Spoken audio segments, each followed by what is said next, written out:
সৌদিতে ভারী বৃষ্টিপাতে ডুবে গেছে রাস্তাঘাট। সৌদি আরবে ভারী বৃষ্টিপাতে পানিতে অসংখ্য রাস্তাঘাট ডুবে গেছে। অনেক জায়গায় বৃষ্টিতে ভেসে গেছে গাড়ি। সৌদির আবহাওয়া দপ্তর জানিয়েছে, আগামী সোমবার পর্যন্ত আবহাওয়ার চলমান এ পরিস্থিতি অব্যাহত থাকবে। এই সময় দেশের বিভিন্ন অঞ্চলে মাঝারি থেকে ভারী ও শিলাবৃষ্টি হবে। ভারী বৃষ্টির প্রভাব পড়েছে রাজধানী রিয়াদ, দিরিয়াহ, হুরায়মালা, ধুরমা থেকে কুয়াইয়াহ পর্যন্ত। দেশের বিভিন্ন জায়গায় স্কুল, কলেজ ও বিশ্ববিদ্যালয়সহ অন্যান্য শিক্ষা প্রতিষ্ঠান বন্ধ রাখা হয়েছে।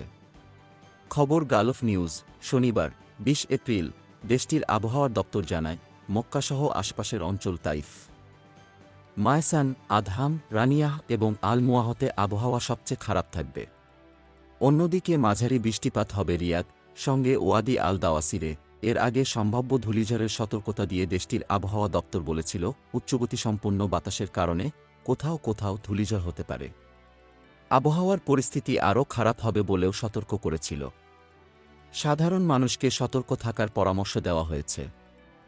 বৃষ্টির সময় উপত্যকা এবং জলাবদ্ধ এলাকা থেকে দূরে থাকার অনুরোধ জানিয়েছে আবহাওয়া দপ্তর। এদিকে গত সপ্তাহে সংযুক্ত আরব আমিরাতে ভারী বৃষ্টিপাত হয়। এতে দুবাইসহ আমিরাতের বিভিন্ন অঞ্চলে দেখা দেয় বন্যা। বন্যা এতটাই ভয়াবহ ছিল যে অনেকে গাড়িতে আটকা পড়ে যান। গাড়িতে আটকে পড়ে কয়েকজনের মৃত্যুও হয়েছে। অপরদিকে বাংলাদেশসহ দক্ষিণ এশিয়ার বিভিন্ন দেশে চলছে তীব্র তাপপ্রবাহ। ফলে এসব দেশে সাধারণ মানুষের জীবনযাত্রা বিপর্যস্ত হয়ে পড়েছে। ঠিক সময় উল্টো চিত্র দেখা গেছে পাকিস্তান, আফগানিস্তান ও মধ্যপ্রাচ্যের দেশে। এসব অঞ্চলে ভারী বৃষ্টিপাতে বন্যার সৃষ্টি হয়েছে।